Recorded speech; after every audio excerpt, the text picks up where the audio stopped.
School പഠനയാത്രയിൽ നിന്ന് പണമില്ലാത്തതിനാൽ ആരെയും മാറ്റി നിർത്തരുതെന്ന വിദ്യാഭ്യാസ വകുപ്പിന്റെ തീരുമാനത്തിന് കയ്യടി.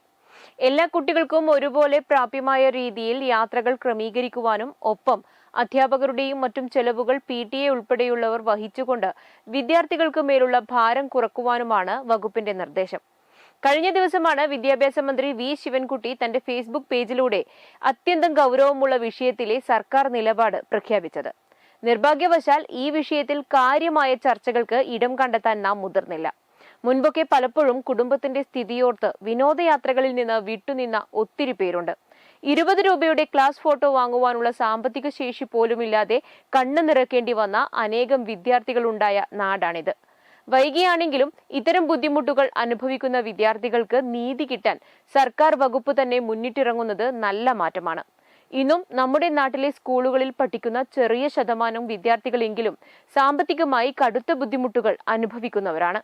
അതുകൊണ്ട് തന്നെ അവരെ മാറ്റി നിർത്തിക്കൊണ്ടുള്ള യാത്രകൾ ഒരിക്കലും നീതീകരിക്കാവുന്നതല്ല.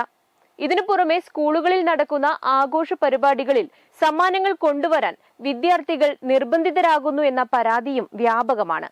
അവ പൂർണ്ണമായും നിരോധിക്കുവാനും വിദ്യാഭ്യാസ വകുപ്പ് ആവശ്യപ്പെടുന്നുണ്ട്. കുട്ടികൾക്കുമേൽ സാമ്പത്തിക ബാധ്യത അടിച്ചേൽപ്പിക്കുന്ന എല്ലാത്തരം പരിപാടികളും നിയന്ത്രണം കൊണ്ടുവരുവാനുള്ള തീരുമാനം വലിയൊരു സന്ദേശം കൂടിയാണ്. വിദ്യാലയങ്ങളിൽ എല്ലാവരും ഒന്നാണെന്ന സന്ദേശം.